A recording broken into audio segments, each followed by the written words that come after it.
Senator Marshall.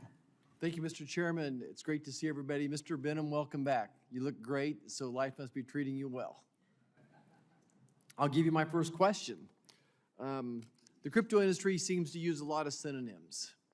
And you know, since the first time we met, I've been concerned about anti-money laundering and know your customer rules, that the crypto industry be held to the same standard as banks. How can we stop these black markets from happening and using this type of activity? How should we handle potential deficiencies moving forward to address these issues? Thanks, Senator. It's great to see you as well.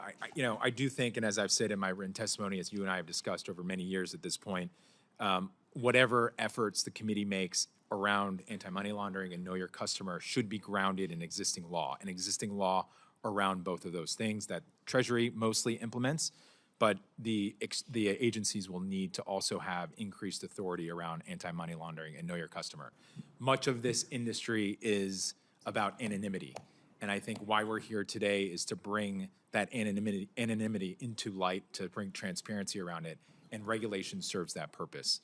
Comprehensive regulation around the entities, the intermediaries, will provide the tools that Congress needs and the law enforcement agencies to prevent anti-money laundering and know your customer issues that unfortunately support a lot of the illicit activity, potentially terrorist activity, terrorist financing, that I know has been a big issue that you've addressed, but something that has to be addressed very specifically in any legislation. So certainly, in your estimation, this remains a little concern, it's a big concern. How concerned? I think this is a primary concern that needs to be top of mind for all of you as you consider legislation, but I don't think it is reinventing the wheel. I think a lot of the AML KYC law that has been developed over time is a good framework to build off of for this industry. Okay, Mr. Kim, I'll come to you next. It's kind of the same basic question. What specific guardrails could be implemented to make sure that crypto markets aren't a haven for bad actors who want to use crypto for money laundering and financing terrorism? Thank you for your question, Senator. Countering illicit finance is extremely important for the industry. No amount of illicit finance is acceptable in any industry or technology, including digital assets. As my colleague, Mr. Benham, mentioned, FinCEN, starting from 2013, has required digital asset exchanges to have SARS reporting, AML compliance, sanction screening.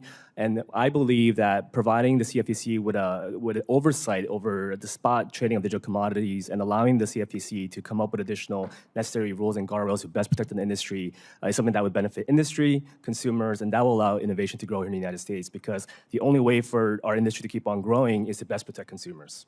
Okay, all right. Thank you, Mr. Chairman. I yield back.